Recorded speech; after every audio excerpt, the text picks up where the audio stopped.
Okay, we're going to call our regular meeting for June 15th to order. Welcome everyone to our regular council meeting. The notice requirements provided for in the Open Publics Meeting Act have been satisfied. Notice of this meeting was properly given in the new schedule of meetings of the Spotswood Borough Council on January 1st, 2015. The new schedule was transmitted to the Home News Tribune and Sentinel, filed with the Clerk of the Borough of Spotswood, and posted in the municipal building located at 77 Summerhill Road, Spotswood, New Jersey. We'll rise for a salute to the flag and a moment of silence. Pledge allegiance to the flag of the United States of America and to the republic for which it stands, one nation, under God, indivisible, with liberty and justice for all.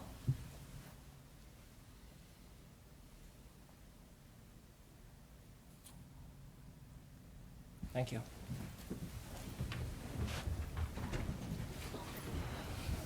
Councilman Seeley, Councilwoman Rhodes, Here. Councilman Ritchie, Here. Councilman Service, Here. Council President Stolen, Here. Mayor Policino. The mayor is ill tonight, so he wasn't able to attend, and Ed Seeley had a family emergency, and everybody's okay, but he's not able to attend tonight. Okay, we have no minutes this week. And the resolutions, Council President and council members, I'll take a motion to approve the resolutions under consent agenda, resolutions 2015-105 through 2015-112. Motion to move the resolutions under the consent agenda 2015-105 to 2015-112. Second that. Councilwoman Rhodes, Yes. Councilman Ritchie, Yes. Councilman Service, Yes. Council President Stolen. Yes. We have a presentation tonight from John A. Smith, Director of EMEX, LLC, National Accounts for Energy Market Exchange. He's going to give us a presentation on having the borough shop its electricity rates. Yes, sir. Thank you. All right, I have handouts. Thank you. I'll hand everybody one. There you go. Thank you. You're welcome. Thank you, John. Thank you. Good. Enough? I have one more for the councilman that's not here. Absolutely. Thank you. Okay, so what you'll find in the package that I gave you is... If you want to just go up to the podium so the mic picks you up? Okay, thank you. Before we go through the package I gave you, how about if I give you an overview? That might help. So with deregulation in New Jersey has been in for years. What EMEX does, we're part of a pilot program that's under the DCA that enables local units to procure electricity using an online bid method. It's a reverse auction. It's a 5-minute auction online. All the third parties bid for your service in that 5-minute auction. We have 1 month of your billing, which enabled us to pull history for 2 years. And what we did is came up with an analysis. And in that analysis, if you look at the back of your brochure, you'll have two analysis, one for street lights and one for the main load. So if you look at the main load first and you go to the second page, what we did is we calculated your price to compare based on the new JCP&L rates coming out in June, the summer and winter rates for the next 12 months and what's estimated after that. We looked at your history and what you spend. You spend approximately $63,000 a year on your main load. And these are the top bidders. In an online auction, you can get up to 15 electric supply bidders bidding live for anywhere from 12, 18, or 24 months. The DCA will not allow you to run an auction on a Monday. You can't accept a contract on a Monday. We can't allow local units to procure electricity for more than 2 years, even though most private sector clients procure electricity for 3 or 4 years because it's good to hedge. Most people think it's good to hedge for a longer period of time because if you look at the futures and capacity rates, there's a lot of there's a lot of uncertainty about, what the future of energy would look. And again, energy procurement's always a risk management exercise. So, we have a view. JCP&L, PSE&G, they go out to bid once a year for the electricity. They do it in February. They get tariff rates for the next summer. When they go out and bid, they base this year's rate on what this bid price was for February, last year's bid price in February, and the year before. They come up with a 3-year average, and that's how they come up with their new tariff rates for summer and winter. Right now, commodity market in JCP&L is still favorable. In PSE&G, it's not as favorable. We have some clients that we've run auctions for and we've done analysis for that we've told them they're better off staying with PSE&G, i.e. a client of ours, Newark. Been a client for 2 years. Their contract is coming up. We looked at all the suppliers. The suppliers base your rate on a number of factors.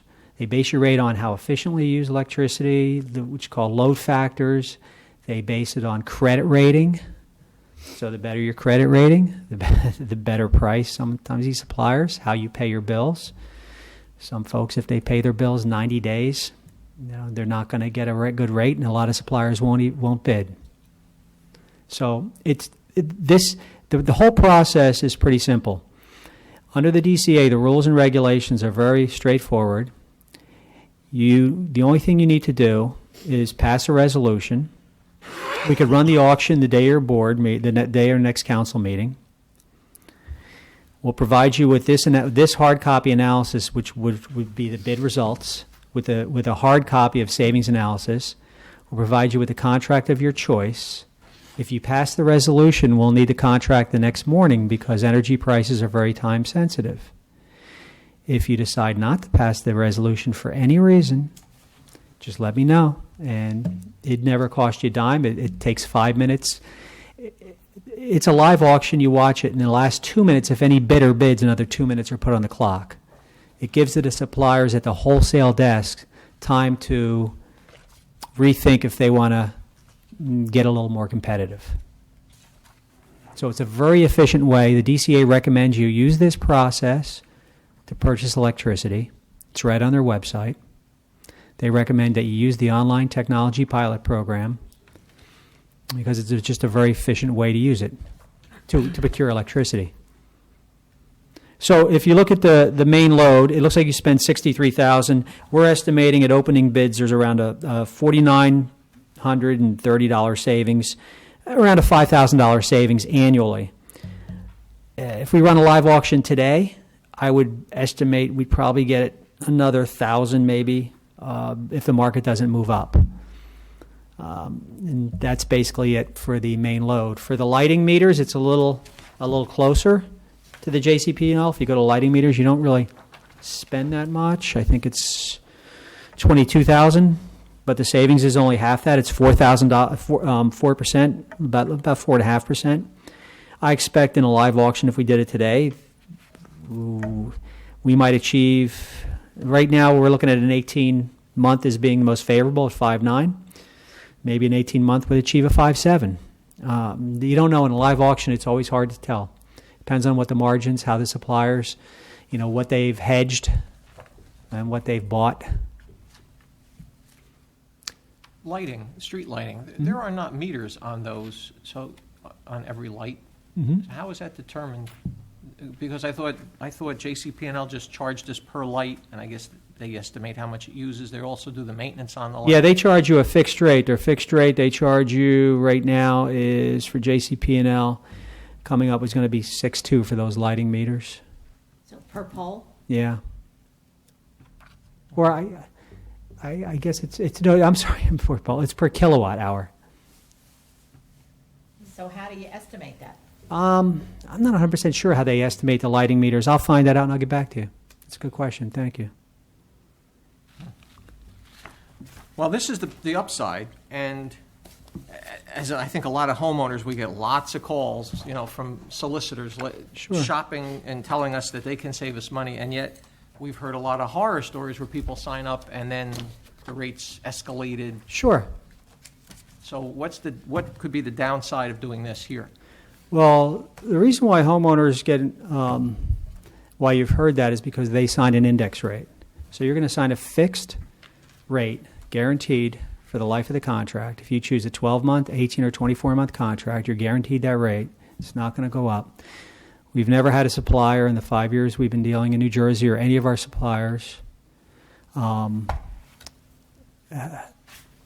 We've had suppliers like, I'm trying to think of who left the area, but they still continued to bill and honor the contract until the end of the contract. They didn't go out of the business; they got out of the retail market, but they honored the contract till the end, and the fixed rate was the same. So the only downside for government would be bill payment. If you pay your bills late, you're going to get sometimes phone calls. You're going to get late fees. It's 30 days payment terms. Sometimes municipalities have a little, Yeah, Fine, paying bills. because you have to wait for a council meeting to Correct. pay bills. Is Correct. there any consideration given to that? Because I know JCP&L, PSE&G, they all give consideration to the fact that we have Well, to wait for a meeting. We have about 150 local government clients in New Jersey in the 5 years that we've been doing business under the pilot program. Some of them around here would be Old Bridge MUA, Perth Amboy, Helmetta, Monroe. I haven't had any problems with them. I have had problems with some clients, normally the bigger ones that tend not to pay for 90 days, and then there's late fees that come in, but most of the time, excuse me? What is the percentage on the late fees? Depends on the supplier. I could find that out. I could get that answer for you. Typically. A few percentage points. I'm sorry? A few percentage points. I don't know.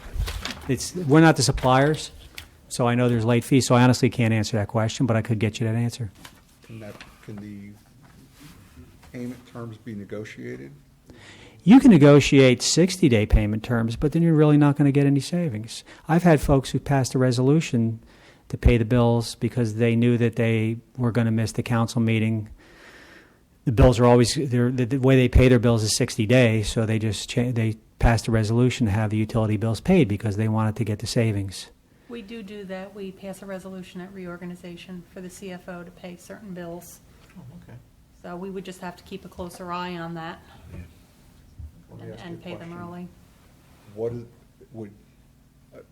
on my house, for example, I have a balanced budget where I get nailed with one bill at the end of the year Mm-hmm. to make up the difference. Do they do that with municipalities so that we know?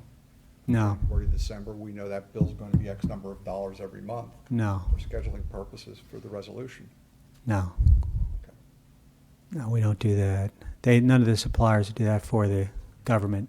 That would be done by the utility, where they estimate on the utility side. And I've had a few problems, because I have a lot of government clients, and I'd say maybe 5% of my clients, there have been some headaches with late payments. And that could be a real headache for the supplier. In fact, we've been back and forth with some of the bigger clients we have in New Jersey about that. Maybe that's why they're When not you say getting. the supplier, you're talking about JCP&L? No. Okay, so the supplier would be Direct Energy, Constellation, all the suppliers you see here bidding for your service. They're just sending it down JCP&L's lines? Correct. So there's nothing that changes. So just so you know, the electricity still comes the same. If there's any problems, you still call JCP&L. JCP&L still maintains your lines. JCP&L, you're still getting bills. You can get most of the suppliers are on consolidated billing. So if you have today 20 bills, I forget how many meters you have and accounts. If you have 20 bills and you get consolidated billing, you're still going to have 20 bills. What happens if you start paying 60 days late, the supplier will then go off and unconsolidate the bills, and that can cause headaches too, because then all of a sudden you've passed a resolution to you, and then the supplier's billing separately, and it becomes a headache. John, so explain the system as it is now and how it would change using the other suppliers. Sure, so nothing changes, except it's absolutely a billing change. The suppliers is going to be consolidated billing. It's going to be right on your JCP&L bill, and you're going to see the supplier number with a fixed rate for the kilowatts used. And it's going to come out right on your JCP&L bill. So basically, there's no change. And the process is pass a resolution, the process is we schedule an auction for the day of the council meeting. We'll send out. You have two things here. You have street lighting and you have something else. Correct, the main meters. The So main we'll run two auctions, one for the street lights and one for the main meters. And I'll answer your question about the street lights. Some street lights I thought were metered, maybe the ones that aren't metered. Are you sure that they're all not metered? There's no meters on those. Okay, because I'll look into that. So we'll run two separate auctions, one for the street lighting, and then we'll come up with a new savings analysis, which will be hard numbers of what really the contracts are reflecting. You'll pick a term, let's say 2 years. You'll pick that term for 2 years, 1 year, and then you'll bring the hard savings analysis. We can even record the video of the auction if you like. So then you'll bring the hard copy to savings analysis along with the contract, along with the resolution, and if you decide to move forward, you just need to pass the resolution. If not, Is there a downside to having an auction like this for energy during the peak draw season, summer?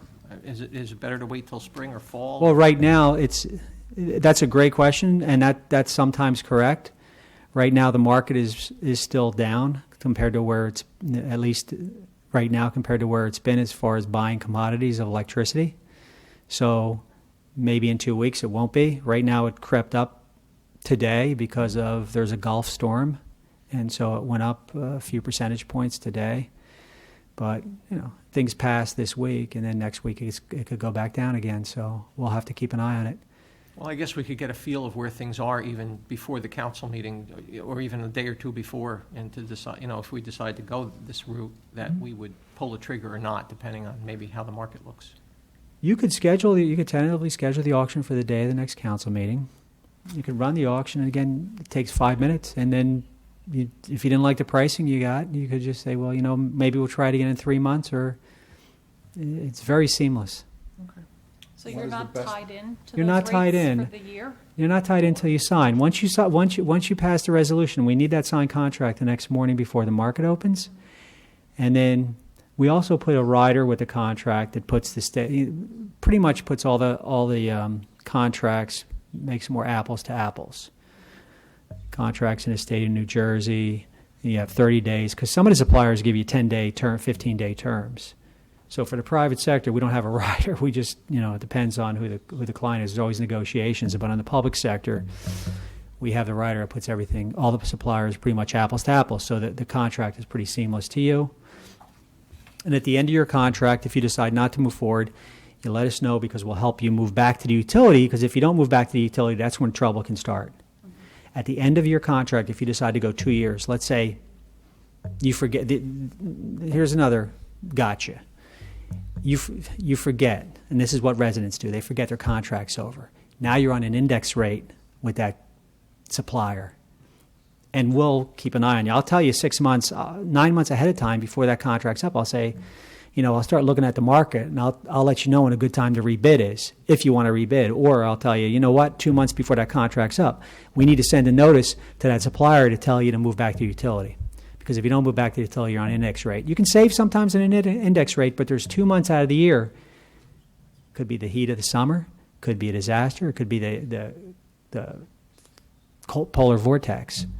That's when you could get burned. That's the little scary part for municipalities, because council people come and go, elected officials come and go. Sometimes our people working in the office come and go. So having to watch that contract when it ends is something that would be important. Well, we watch it. You watch it. Yeah, we're your consultant, and again, we've helped out so much, so many government clients in New Jersey. We have plenty of references. So, John, I just have a question about Sure. Margaret. they actually usurped the JCP&L line, or the PSENG line, yeah. So this company, Consolidated whatever, rents the line from JCP&L, and it borrows, I don't know, tell me how that works. It's like water. It's like who pours the water into the pipe? The pipe is there, and instead of JCP&L putting the water in, we're hiring another company that's actually going to be supplying the power to JCP&L. Yeah, Okay. but it's a little different than that because I know it is confusing, but the way it is, all these suppliers, and there's about 20 of them in New Jersey, all have to generate power into, let's think of it as some big lake, okay? They all have to generate power into that. It's a grid, okay? So they all generate power somehow in the grid. Either they have some turbines, they have coal fire plants, natural gas. They have some assets that are generating that power. Nuclear, green, it really doesn't matter. So your electricity does not change. Nothing changes. Your electricity still comes out the same way it always did come out. If your electricity goes down, you still call JCP&L. It's just now the electricity is really a commodity, and it can be bought and sold according to deregulation. And so what they do is they buy a block, certain kilowatts, at a certain time. And they might, hedge a whole, they might think, okay, now I can buy a whole block. And they already have a block. They're sitting on a block that they bought for $1 million. And the price was low, and the price has gone up. So they're selling it to you. And sometimes they're trying to get rid of it because they think the market might be going up. So you might even get a better price. It's hard to say on the day of the auction what price you're really going to get. But most of the time when we come up with these are opening bids. If the market doesn't move, we do around this price or better. I have two questions. Sure. Is there an optimal time to go out to bid? I always like to say yes. It used to be the shoulder months up till about 2 years ago. Things have changed. There's a number of factors. Right now, you probably don't want to go out when the heat of the summer, for sure. You don't want to go out when it's freezing cold. Even though this winter, the market went down, and it was a great time to buy electricity, December, January, February, and March. The market went down. Because everybody thought that there was going to be another polar vortex, and it was a cold winter, but it wasn't as cold as everybody expected. And so a lot of the suppliers, a lot of the commodity market went up thinking it was going to be, Farmer's Almanac predicted this vortex again, a lot of snow. We did get a cold February, but the prices went down. So historically, the time to generate these bids? Historically, it would have been April, May, June, September, October. Second question. We're buying our power from the ABC Power Company. Mm-hmm. The earthquake swallows that building up. Where's our power coming from?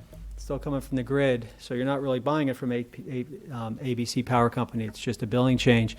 You're really still buying your power from the PGM grid, which is one big grid which encompasses a bunch of states. Okay, so we're not, just because that plant got sucked into the earth in an earthquake doesn't mean that we've lost our electricity. Nothing. Yeah, if they have their coal-fire plant just got, I don't want to say no. The coal-fire plant just for some reason went down, and they couldn't generate any more electricity. It wouldn't affect you at all.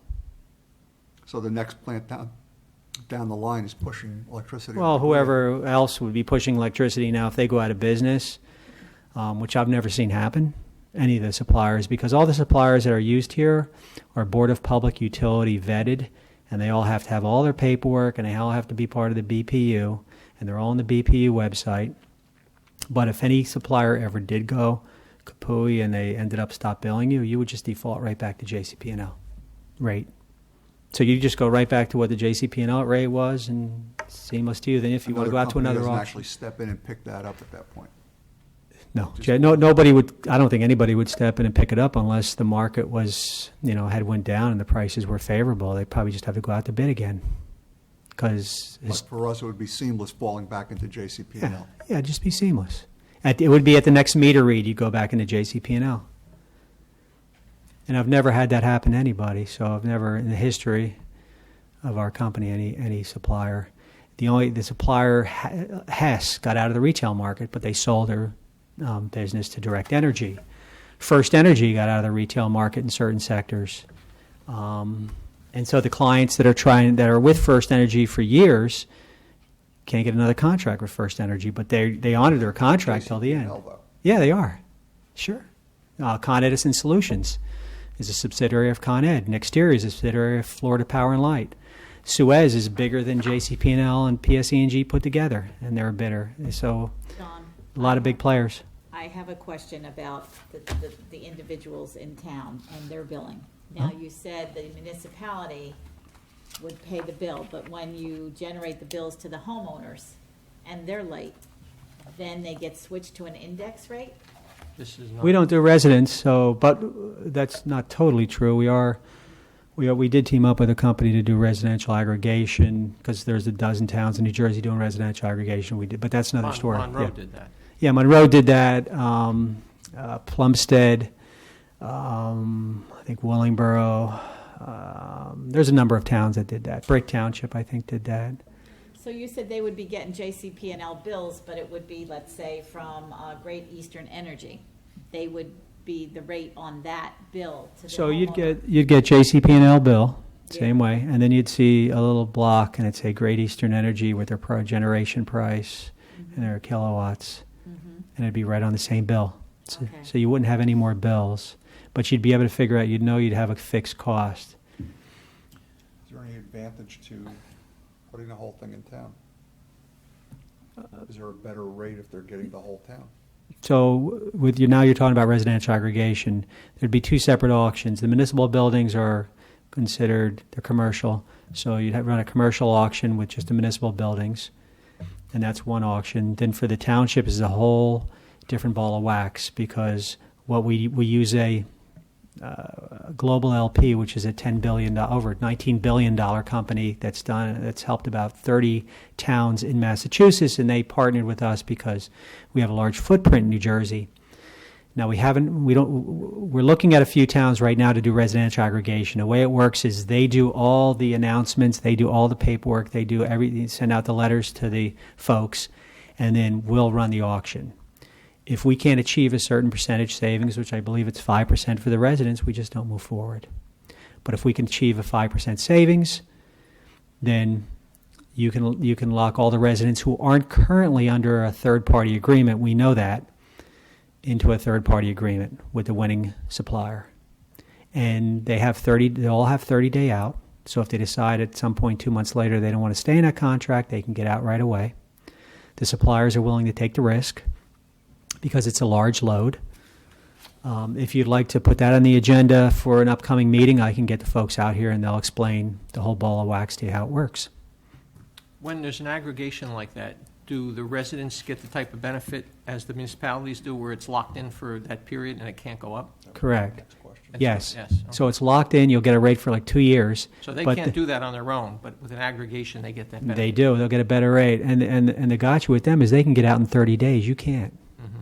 So they can, if they don't like, because we send out a letter, if they don't opt out, they're opt in.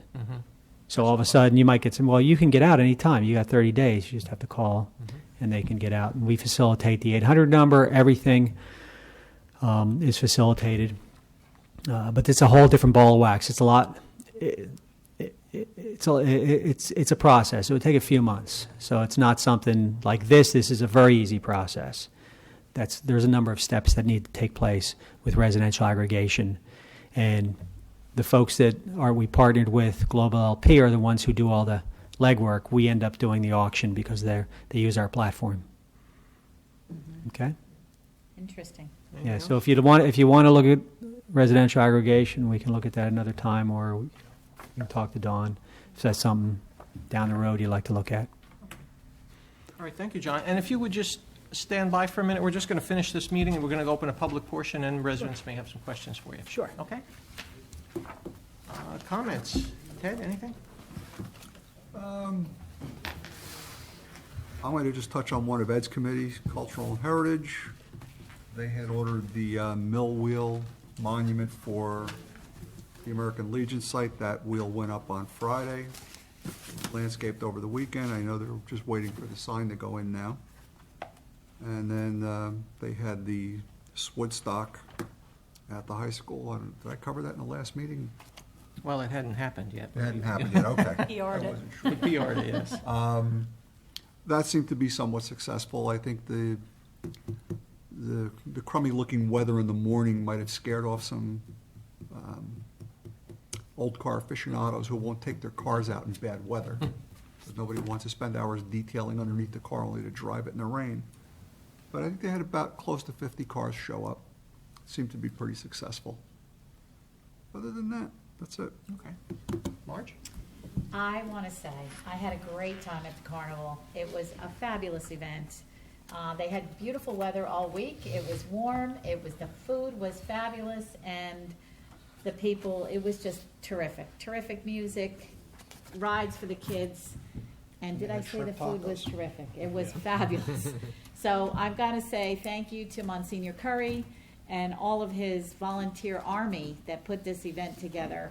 I know some friends who are really involved with preparing things, and they worked tirelessly to pull this off. And of course, our EMS were on site, and our police were on site, and no incidents, and a good time was had by all. I'm going to tell you, if you didn't go, you missed it. It was really just terrific. And it's so nice, because I was here in the day when we used to have these carnivals all the time under, many years long in the day, maybe 35, 40 years ago, when I was a kid. And it's just nice to see this tradition back in town and working so well, and making a really family-friendly event. And good fireworks on Saturday night. And terrific fireworks on Saturday. So kudos to them, and this is why Spotswood's a special place to live. Thank you, Marge. You're welcome. Leo, do you have anything tonight? Not right now. No, Okay. not yet. Dawn? Yes, you all have a copy of my report. Sad to say, Spotswood did not get the State Farm grant. Very disappointing. Winners will be officially announced tomorrow on the State Farm website. I do want to say, for a small town, we had a really great showing, which demonstrates the true spirit of Spotswood. State Farm did encourage us to submit another grant next year. I believe this was their third year doing it, so it seems to be continuing, so we could try again next year. Cost estimate based on the structural engineering evaluation for EMS building has been received, and it was attached to my report. The architect is recommending option 1, removal and replacement of the slab based on the structural engineering evaluation. He said we can expect the repairs to be around $200,000 additional. That's over and above what was already estimated. So the first is the $145,300, the slab removal and replacement total? He's recommending option 1, which is $185,000 plus contingency. So he was rounding it up to $200,000 about. Now, we already received insurance monies for the building, Mm-hmm. but there is some undermining of the slab. Is there any way to go back to them and say, there's some hidden damages here? It's possible, yes, it's possible. Can we start working on A that? lot of times FEMA will not give you an answer until you actually do the work. They'll say it's a possibility, but we cannot guarantee until you submit the Is invoices. this FEMA though, or is this, we had insurance coverage separate from FEMA, didn't we? The insurance claim, I believe, is all settled out. We can't reopen that. Right, but we could put it towards our FEMA claim and Okay. say, look, this was found when we were doing the construction work, and you could submit the invoices for it, and they will consider it. Okay. So are we at the point now where maybe we need a workshop to sit down with the I was architect? gonna and see suggest where we that. are? Okay. Right. So we'll have to speak to each other and see when we can get something together. Right. Special workshop meeting. Right. Okay. Also, I know Bruce met with Anthony Iavino, who's the architect, regarding the George Street water treatment plant. I'm hoping we'll have a proposal for the next meeting for us to review. DPW has been working on the Summerdale area, Summerdale Ave, to prepare for county paving. They're doing the overlay there, finally. Unfortunately, the estimates for the prep work were over budget, so our DPW once again came to the rescue, and they're doing all the work in-house. Wow. Once the county inspects the pre-construction work, we can schedule paving with the county. Also, I know a number of residents were here earlier. They left already, but they were here for the Morris Avenue area. There was a collapsed storm drain pipe that we've had a metal pipe plate over for a while. I believe Marge was involved in that also, Yeah. speaking to the residents. That work is scheduled for June 22nd. It was a long ongoing project because the money was not in the budget to do the work last year. So DPW made it safe, and we put the money into this year's budget, and then we had to wait for the contractor's availability. So we're hoping that'll be done June 22nd. Last but not least, if anybody was in the area on Saturday and they noticed the traffic congestion, that was from Shredder Day, which is a free event sponsored by the county. I haven't received the report yet, but based on the turnout, our tonnage should be significantly higher than previous years. Typically, we expect probably about 30 to 50 cars, and it's my understanding there were approximately 300 at our event. There was comments on Facebook that the line extended all the way back to ShopRite with an hour Yeah. wait. Yep, it was all the way into East Brunswick. Did we fill more than one truck? I believe so, yes. Wow. Yeah, Okay. I don't have the numbers yet. Okay, So that's my report. thank you, Dawn. Pat, oh, I'm sorry. No, I just want to thank Dawn. She facilitated, there was, of course, every road has potholes, but Eaton Avenue and Willard Clark had some significant potholes. And I mentioned to Dawn that at a neighborhood event, I was asked if I could facilitate that in any way. And I reached out to Dawn and John Mayer, who's head of our Public Works, and they did repair those potholes. So thank you, Dawn, and please pass my appreciation on to John. Of course. Thank you. Pat, do you have anything? You had I'll the give you a clinic? report in regards to the rabies clinic, which was held the same day as Woodstock. Fortunately, it didn't interfere parking or anything like that. We had 122 animals that received rabies inoculation.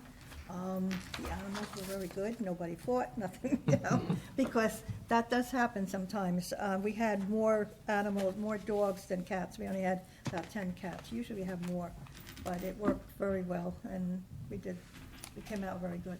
So, we don't make any Very money on busy. it or anything, but it was organized pretty good, so. Well, people come in for licenses that didn't have them, Yes, right? but that was another thing. We had sent out letters before the rabies clinic to people that did not license their animals. And we had about 55, 60 people that did license them at the clinic. Good. And they're still coming in dribs and drabs, and we plan on sending out more letters for those that did not come and license. Very good, thanks. Okay, I entertain a motion to open to the public. Motion to open to the public? Second. All in favor? Aye. Jack, you're here. Did you want to say anything about the project with the stone that you placed? Well, not at this time. Right now, we're still waiting on the signage and our plaques. Probably we'll have our meeting coming up this Thursday. Most likely, we're probably going to have some kind of a celebration sometime in September with a cooler weather. We'll keep everybody abreast of what we're doing. Another nice project for a notch in the belt of the cultural and heritage. Certainly, the railroad track display at East Main Street, that's a very nice project. This is going to be another one. It catches your eye going past the lake. It's right there up front. You see it right away. Appreciate it. Thank you. Thank you to all the members. Okay, anybody else? Comments or questions? Just come up to the podium, state your name and address for the record.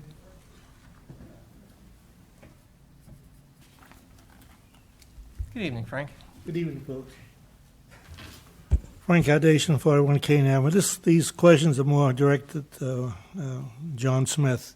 Sure. This reverse auction, I just glanced, is that something relatively new with your company? No. No? Reverse auction's been around for a long time, for years, so. not new.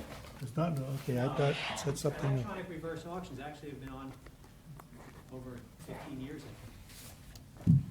What about revolutionary technology? What is that all about? Well, that's our secret sauce. That's your secret sauce? Yeah, proprietary Does reverse it work? auction. We built it from the ground up about 7 years ago.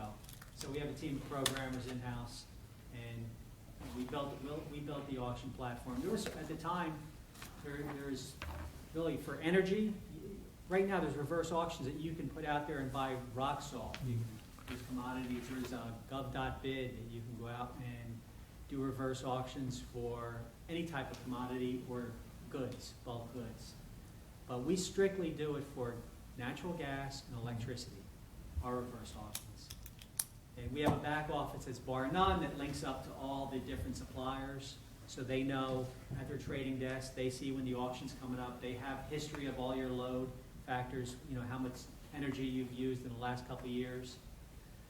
So we're actually known as one of the largest consultants with with this specifically reverse auction to do electricity and natural gas. The, We're in all 19 deregulated states, not just New Jersey. Our office is in Trenton here, and I run that office. I noticed you said earlier that you go back 3 years and take averages. Is that 2 years. 3 years? Is that consumption of kilowatts? Is that what Yes, you're doing yes. there? Well, we look at load factors, we look at everything, and then, yeah, so we. And that's just to determine the volume we're going to be using. Is that Yes. correct? Yeah. Yes. So if you had the averages, if you had unusual activity taking place in those, they could throw this thing a curve, right? Are you looking to go cogeneration or solar in the next 12 months? Are you looking to do green in the next 12 months? Yeah, that would change. That would be another factor that I should have brought up. So there is if for some reason dramatically, which I've never seen happen, I always know 12 to 24 months, that your electricity consumption went from 1 million kWh kilowatts a year down to 250,000. So it decreased by 75%. Then that supplier would, and most of our suppliers now are 100%. So we choose a supplier if that was the case. We'd make the platform where all the suppliers had to be 100% bandwidth. That would enable you to go from 0 to 100% on all your meters. And if that's the case, that's what we'll do prior to running the auction. But most townships, and I forgot to ask the question, and that's a great question. So I'm asking now if there's any plans, and if we're going to run an auction, we do it with 100% band. Make sure all the suppliers have 100% bandwidth. But if not, they give you 25% bandwidth, and you'll get a little better price. And so that's, Unless someone makes a water generator that we can produce water at our dam for the town, otherwise I don't see it. That's our only asset. Yeah, nothing happens in a municipality or any No. government agency that just comes up and it changes No. that quickly. You know about it a year ahead of time, and it's that kind of a change. When you get involved in a contract like this, usually there's someone someplace at risk. I think Kurt was asking this. In this situation, who's at risk? Is it a municipality or is it your company? At risk for what? Well, the numbers not being what you thought they were going to be. Because there's going to come on a fixed rate, right? Right. At the end of the contract, there's an adjustment. We go through the actual numbers and then see how that compares with the estimated fixed number. I've never had a problem No? with that, no. But is that the procedure you go through? Yeah. You gotta somehow- They'll look at the end and they'll see, what the numbers that you used compared to what the numbers that you didn't use. If there was a meter that goes away, Mhm. okay? If there's not a replacement for that meter, then that could be a problem, okay? So if a meter, like a building closes and there was, not a valid reason, you just changed the meter, let's say you moved, that's fine. We'll just make a move of the meter. And you can go up and down anything, but I've never really had a problem, so. Okay, well, don't start now. I think the risk on their side is if they're locking in for 2 years and there's some type of energy catastrophe where the rates skyrocket, that's the risk on their side. Right, that is a risk, and it's not our side, it's the supplier who you signed the contract with. Well, remember, we're just a technology platform that enables you guys to efficiently, in a very transparent way, procure this commodity. Shop your rates. That's a surefire, it is a commodity. Mhm. And we send this 2-page rider that I can send to you that pretty much puts all the suppliers apples to apples. It makes the contract a lot easier. What about the gas side of that? We do natural gas, but I don't think you use a lot of natural gas. I think I saw the bills, or did I see the natural gas bills? Or I did see the natural gas bills. You're better off staying with the utility with natural gas. I remember now. Yes, I have the natural gas bills. They ran an analysis on your gas bills. They said it's not, you're better off just staying with the utility right now, natural gas. Okay, that's all I had. Thank you, Frank. Thanks, Frank. Thank you.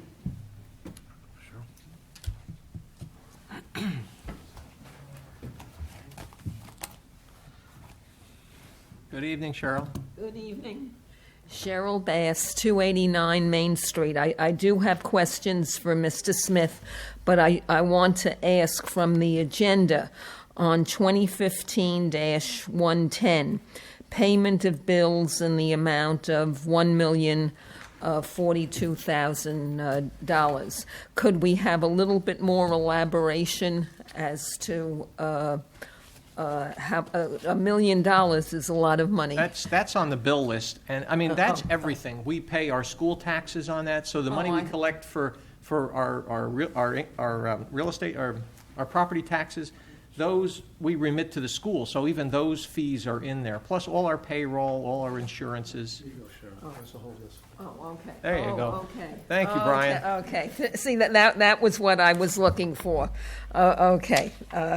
So in other words, these are mostly non-recurring bills. Well, I wouldn't say that. Payroll is recurring, health insurance is recurring, But it's all kind of bulk together this particular month. school taxes are, that's in there, so that's recurring. Yeah. Debt service. That service, it may not be that high all the time. Right. Certainly not, but. Right. Okay, on the energy savings, I had marked down that Mr. Smith had said that our current billing works out to something like $63,000, and our savings would be approximately $5,000. But in the brochure, most of the savings that are enumerated here are all higher than $5,000. I think he's showing you a sample auction where some come in high, some come in low. So I think that's what that's representing. Because we would be a small account. Very small account, and all those that you see right there, Yeah. you're very astute, absolutely right. 2 years ago, if you purchased 2-3 years ago, the market was actually better. There was more savings. So right now, in fact, in PSE&G, 2 years ago, no, I'd say 3 years ago, if you purchased electricity at the commodities at the third-party supplier and you were a business, let's say the average you were saving was 18-19%.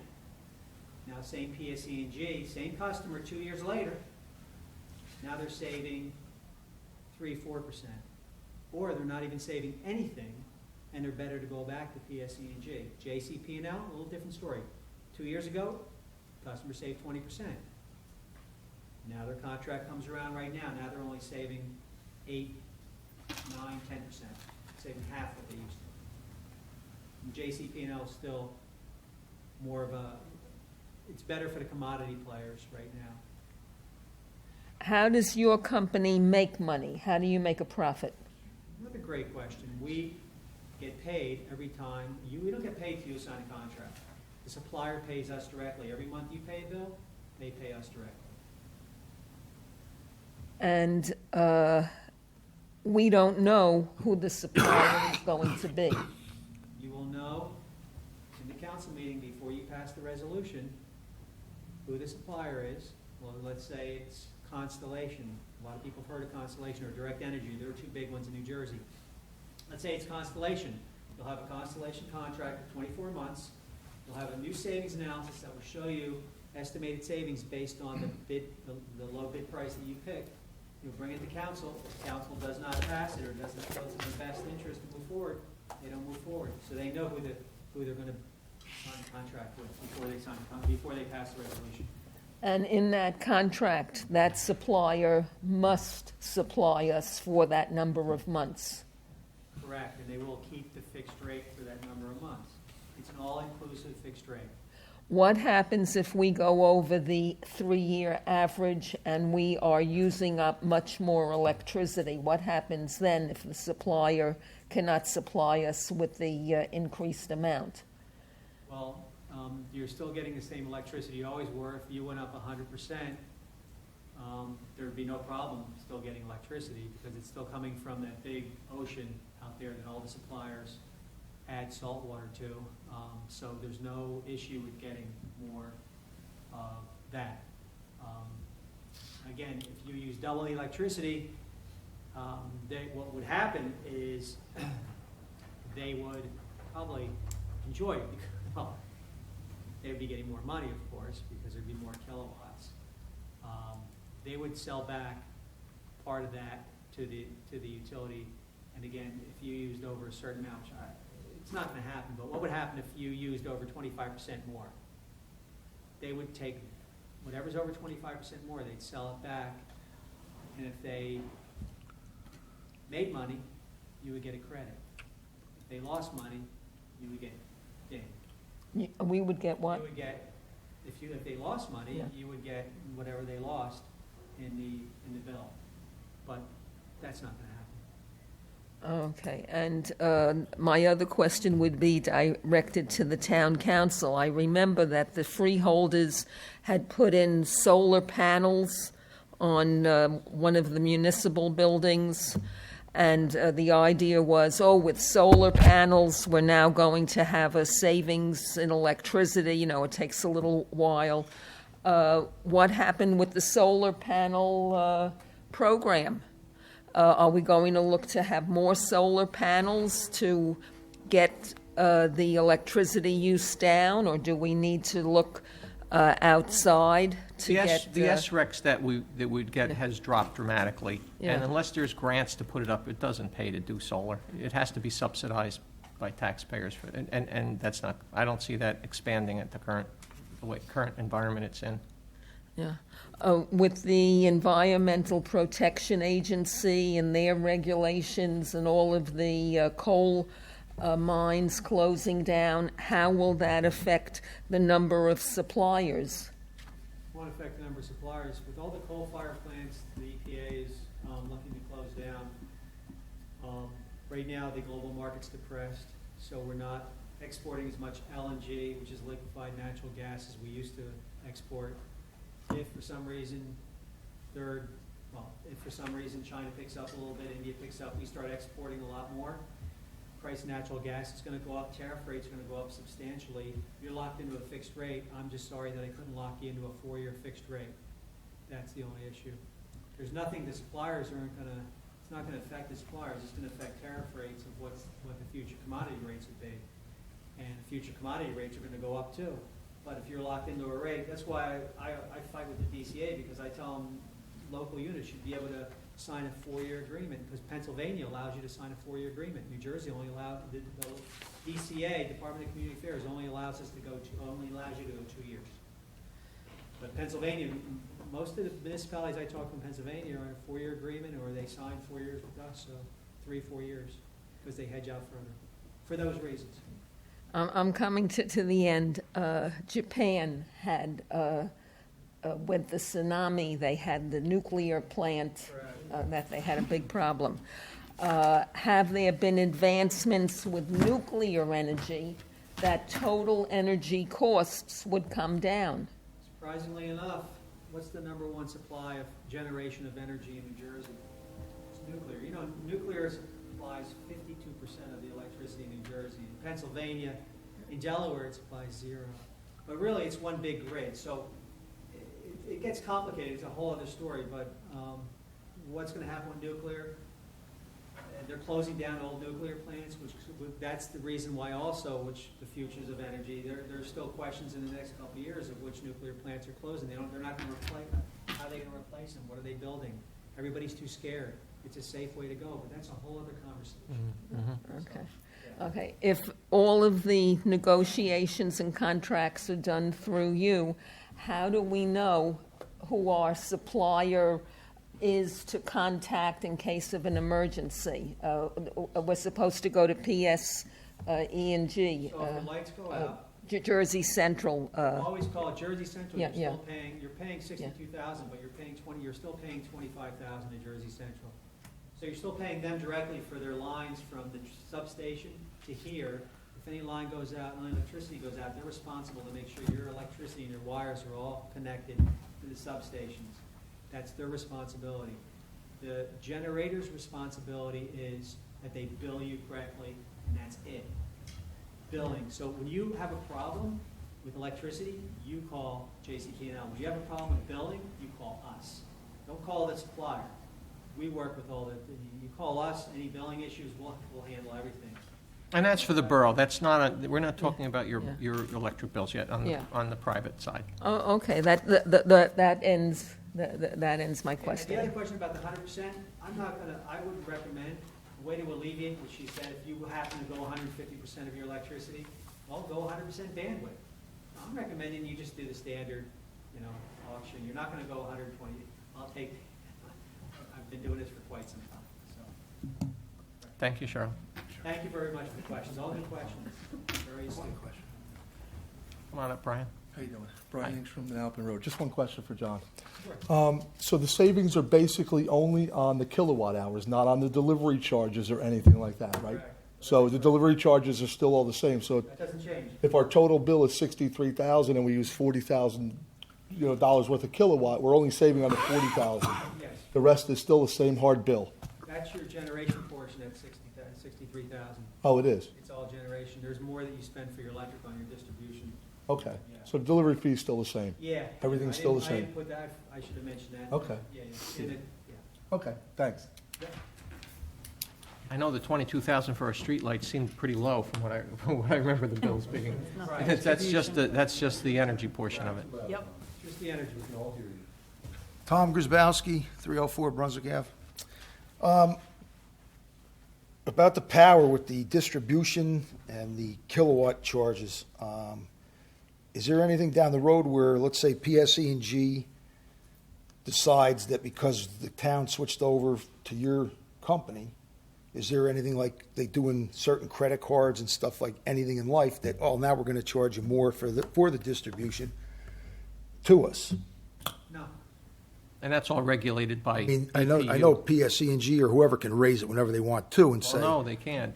These utilities, these public utilities are all regulated by Board of Public Utilities. Anytime they are going for an increase, you'll hear they have hearings on it. So that's all done by regulation.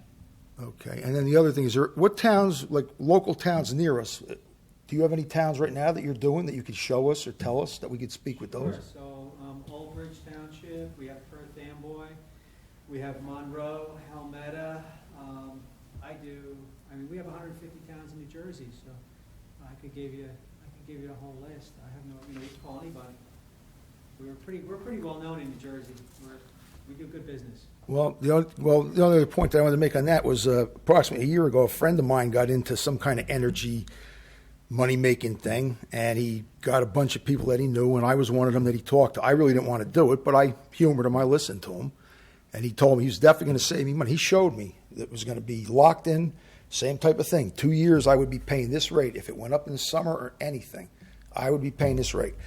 Well, I didn't really want to just tell him no, I didn't want to do it. So I waited till some of the paperwork and some of the whatever he had to do, and I got a notice in the mail one day from the company. I never signed it, and they wouldn't do it unless you signed it.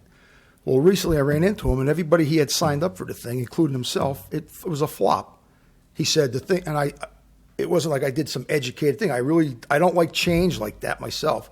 I always look at it like, it's kind of like when you're a kid. You come home, mom's there, dad's there, you got your dinner ready, and PSC&G or JCP&L for me, and I've lived in 3 different towns, South River, East Brunswick, and Spotswood. And I have never had a problem. In general, in Spotswood, I don't know if I'm on just a good area, but even after the hurricane, I had power 1, 2, 3, and I noticed across the street in the East Brunswick area, that something's changed over there where every couple storms, there was something going out over there now. So then my question is, if a company such as yours, you're in the grid, I understand that. But is there something where, like, say, the power's coming from the Ozark Mountains via some lines, is your company changing that routing that now when we do have these outages, or in, say, North Jersey, they're using more power in the summer, that's a hotter summer, is that going to be affecting spots where, well, now we're having blackouts or we're going to be running into these problems?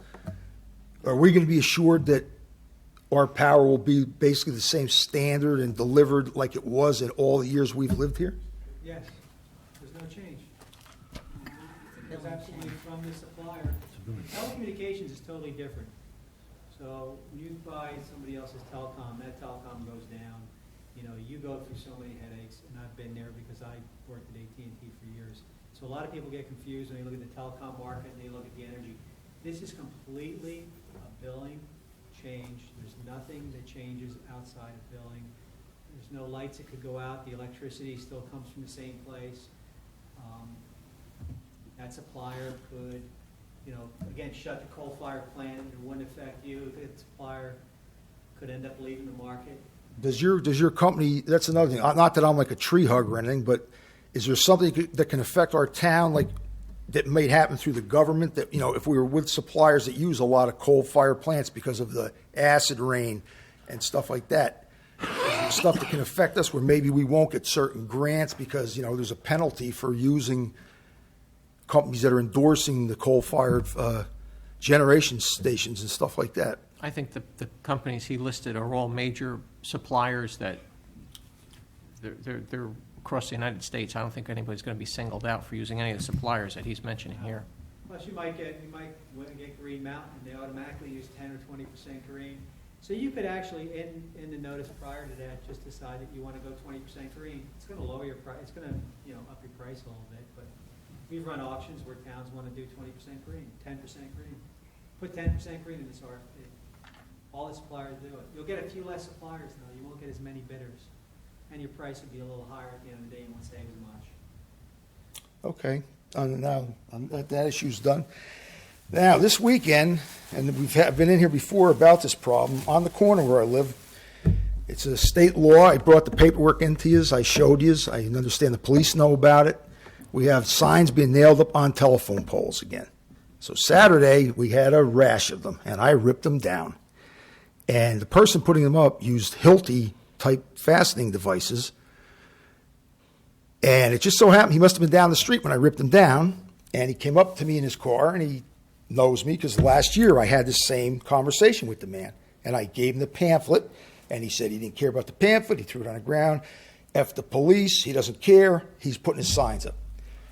So last year I thought already he learned when I told him. Well, this year he comes back and he's screaming at me, cursing at me, calling me everything in the book, which, whatever. I left to go do a job with a friend of mine. An hour later I come back, and nailed up in front of my house, facing my front door, was this sign. Tom is an a-hole. So I called the police. 2 officers responded. Sent the one new man down to 10 Marley Court, or Marley Street, to inquire about it. He said, how do you know the man did it? I said, the other 2 signs with his address and yard sale were shot in with the same Hiltis that are on mine. So when the officer went down there, the man admitted he did it, and he told him, I guess, thinking that he was going to have like less trouble, he put a-hole instead of the word asshole. They had a talk with him about it, told me what I could do as a harassment charge or whatever if I want to proceed with it. One officer suggested, though, why doesn't the town have an ordinance on this already? If you look all over town, every sign this man shot up, these JCP&L poles have these Hilti shots now in them, as many people use any type of nail or fastener they have.